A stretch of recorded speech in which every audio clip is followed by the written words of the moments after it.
Hai, masih bersama saya Mr. Z bicara. Tentu saja bicara tentang kebenaran berdasarkan fakta, data, dan realita. Masih ya lanjutan dari rekayasa kasus ya.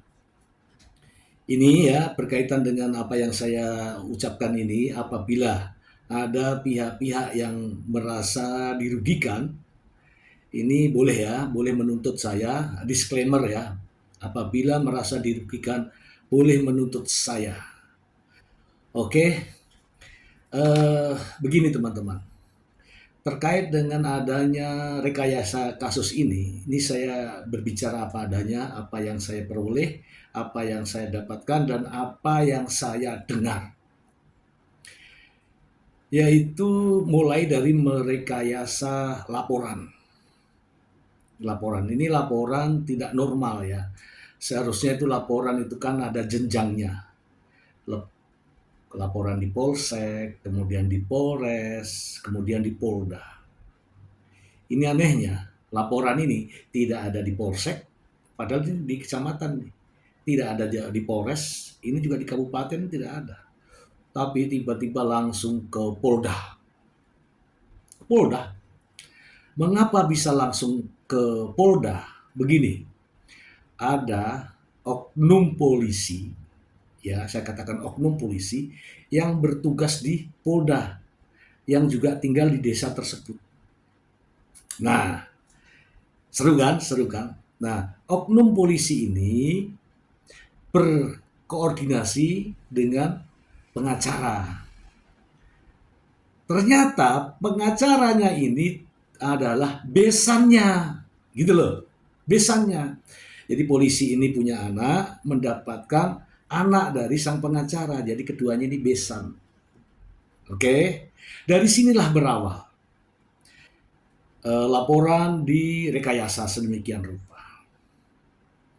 Oke, bahasanya dibuat seolah-olah yang namanya juga polisi tahu tentang perkara, kemudian pengacara ya di balik legalitasnya itu bisa membuat sesuatu yang tidak ada menjadi ada. Ya, ini kalau ada komplain silahkan nanti saya yang menjawab ya. Nah, dengan adanya seorang pelapor. Nah, pelapor ini tidak tahu apa-apa. Jelas saya tidak yakin ya. Tiba-tiba datang dari sebuah desa langsung ke Polda tanpa melalui Polsek, tanpa melalui Polres. Sebenarnya sih sah-sah saja, tetapi itulah faktornya tadi. Adanya hubungan kekerabatan, yaitu antar besan. Yang menantunya ini anaknya ini, yang menantunya ini anaknya ini, udah. Gitu ya. Sehingga dengan otak-otak yang tanda kutip ya, sangat cerdas alias licik, mereka memutar balik fakta. Ya, ini ya, semudah ya membalikkan telapak tangan. Yang tidak ada menjadi ada. Peristiwa penyekapan dan pemerasan itu sebenarnya tidak ada. Nah, ketika laporan itu dibuat, oke, kalau nggak salah laporannya dibuat, ya, kejadiannya itu tahun 2022, kemudian membuat pengaduan di tahun 2023, kemudian laporan polisinya dibuat tahun 2024, kemudian tahun 2025 ditetapkan orang sebagai tersangka. Padahal kejadiannya tidak begitu, tidak ada. Oke, nah ini terungkap dalam sebuah acara gelar perkara. Kemudian ditanya nih sama pelapornya. Pelapornya ditanya, bagaimana Anda bisa menandatangani surat pernyataan ketika itu, gitu ya. Kemudian dijawabnya, saya merasa terancam, saya tidak sadarkan diri, dan saya pokoknya terancam. Terus, kemudian ditanya nih, apakah surat pernyataan itu Anda tanda tangan? Iya, saya tanda tangan, bahkan saya yang menulisnya. Kalau Anda merasa terancam, bahkan tidak sadarkan diri, tentu saja Anda tidak bisa menulis. Iya, tapi saya merasa terancam. Begitu jawabannya. Terancam karena apa? Pokoknya pada saat itu saya tidak sadar. Tapi tidak sadar kok bisa menulis, bisa tanda tangan, bahkan ada orang banyak yang melihatnya. Inilah kata-kata yang didoktrin. Seolah-olah dia adalah merasa terancam. Padahal sebenarnya itu nggak ada apa-apa. Nggak ada apa-apa. Oke, kemudian tanya terus nih sama peserta gelar. Kalau Anda merasa tertekan, kemudian merasa terancam, kan banyak orang tuh, ada ada ada kerabat-kerabat kamu juga di situ. Terancamnya seperti apa? Jawabannya lucu. Jawabannya begini. Pokoknya saya merasa terancam. Pokoknya saya merasa tertekan. Pokoknya saya merasa diintimidasi. Yang mengintimidasi siapa? Yang mengancam siapa? Pokoknya merasa terancam. Dan inilah yang terus disuarakan, ya. Sehingga nampak begitu jelas mulai dari pelaporan itu sudah direkayasa sedemikian rupa. Direkayasa sedemikian rupa agar pasal yang sudah diterapkan tadi terpenuhi. Jadi, ini konstruksinya adalah pasalnya sudah dibuat, yaitu adanya penyekapan dan pemerasan. Karena pasal inilah yang bisa untuk menjerat seseorang, bisa ditangkap, bisa ditahan. Pasal sudah diterapkan, tinggal menyesuaikan ini saksi-saksinya. Dipanggillah banyak saksi-saksi ya untuk memenuhi persangkaan tadi. Dan saksi-saksi ini pun direkayasa. Ya, seperti salah satu contoh saja, orang yang tidak tahu menahu, jadi bunyinya jadi saya melihat langsung. Padahal dia tidak tahu menahu. Kenapa bisa ketahuan? Begini ceritanya. Saudara saksi, apakah saksi melihat dalam hal ini? Ya, saya melihat secara langsung. Bagaimana Anda melihatnya? Saya kebetulan lewat, saya melihat secara langsung. Bagaimana melihatnya? Pintunya terbuka. Pintu yang mana yang terbuka? Pintu belakang. Saya melihat langsung. Itu jawabannya. Begitu meyakinkan. Tapi nampak jelas bodohnya di sini. Ketika orang ini berada di depan pintu yang bisa terlihat secara langsung, itu memandangnya lurus. Kalau dia memandang lurus, itu tidak ada apa-apa di situ. Yang ada hanya tembok. Tetapi kalau dia bisa melihat kejadian secara langsung, artinya matanya bisa belok. Itu logika.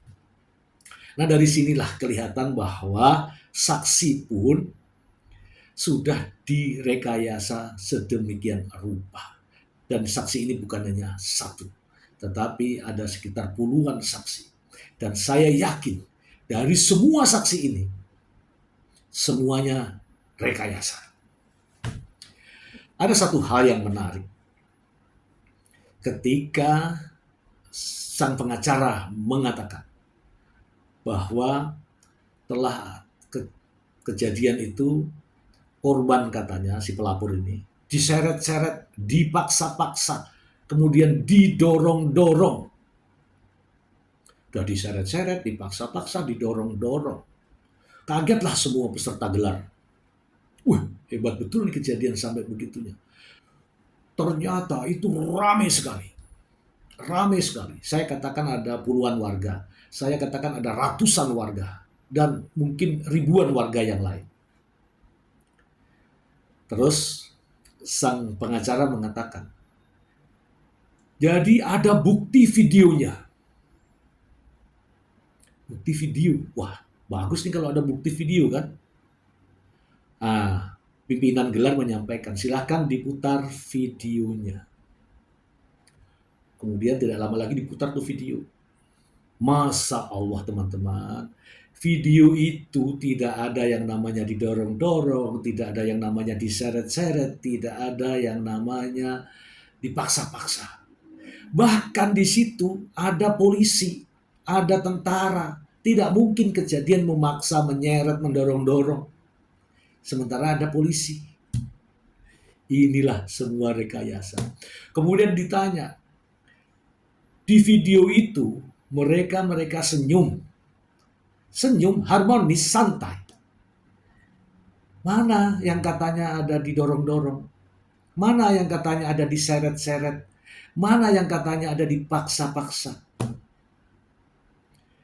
Semua yang diomongkan itu, yang katanya ada bukti videonya ini yang bawa dia sendiri.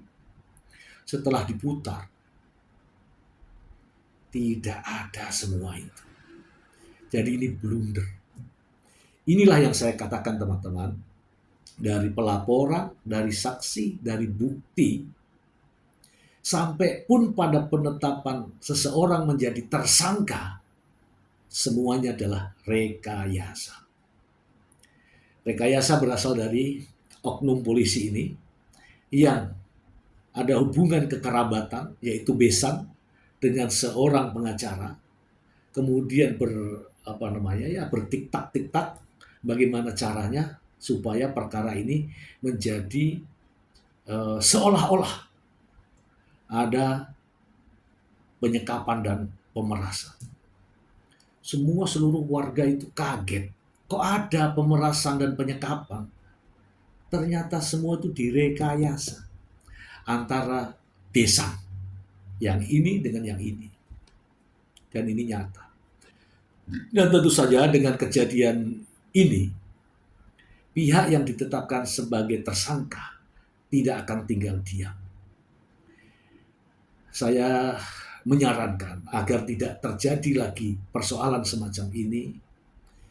Oknum-oknum yang merekayasa kasus ini agar ditindak oleh pihak yang berwenang.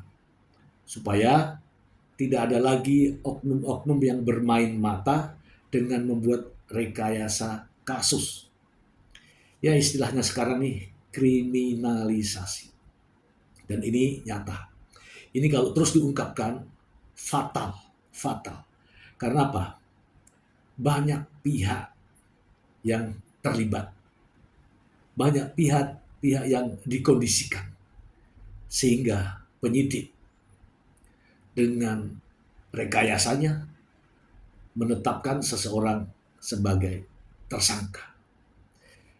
Jelas ini adalah pelanggaran kode etik profesi Polri. Merekayasa kasus adalah larangan. Terhadap pelakunya, pihak Divisi Propam akan menindak secara tegas. Kita tunggu proses selanjutnya. Terima kasih.